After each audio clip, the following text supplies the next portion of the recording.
So the real estate market's always changing. We sit here in the spring of 2026. Where are things? Good time to buy, sell? At the beginning of the year, we were building great momentum. I would say sales this year overall are stronger for sure. And in the first quarter, so January, February, March, there was a lot of momentum building. It felt much stronger than the same time last year. The war, when it started, definitely it didn't put the brakes on the market, but it certainly took some of the momentum out of the market. So, as the war has gone on and as the ceasefire has held and the stock market has recovered, we've started to see a lot more momentum building. If you're a buyer in today's market, interest rates are probably 6 to 7%, depending on the day. That's been very chaotic. If you're a seller in today's market, you're walking away with great prices, but the market is very sensitive to having your house in great condition. It's very sensitive to, being priced right. There's a lot of homes that are way overpriced, people trying to get COVID era pricing, and the market's just not responding with a sale. So overall, it's kind of wonky. Like there's some homes selling very fast and homes that are taking forever. But overall, I would say it's very healthy. You mentioned that the war has slowed down real estate a little bit. Is that because of a specific, lowering of income, or is it just kind of generalized concern about the future?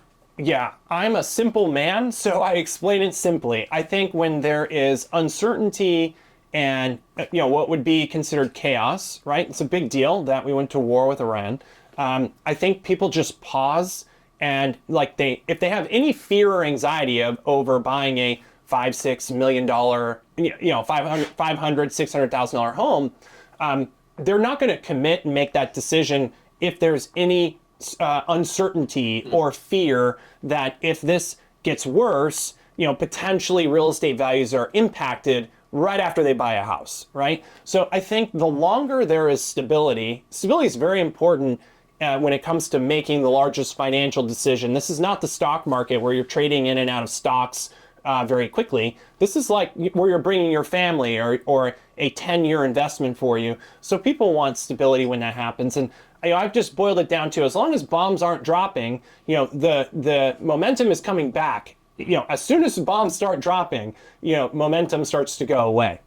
Well, with the stock market holding, people feeling more optimistic, would you say now is the time and don't hold off? Yeah. It's been a great time for sure. And again, I go back to the house needs to be in good condition. It needs to be priced well. Like most of our homes, we haven't had a home that didn't sell this year, right?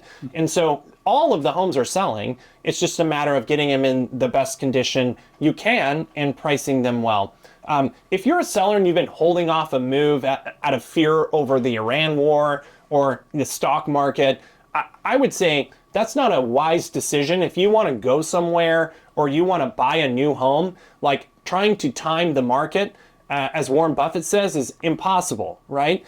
All the people who were trying to buy homes in COVID who didn't buy homes because they were having to compete with 10 other buyers are locked out of the market today. They cannot buy homes today because they put off that decision 5 years ago, thinking that they could time it better, right? Think about how much that decision costed. I know rates are high and it costs a lot of money to buy a house right now, but over the long term, it's always wise. If you can afford it and it fits your needs, why would you put off a move thinking that you're smarter than everyone else to try to time it just right? Right? I've never timed it perfectly, and I've been doing this for almost 16 years, right?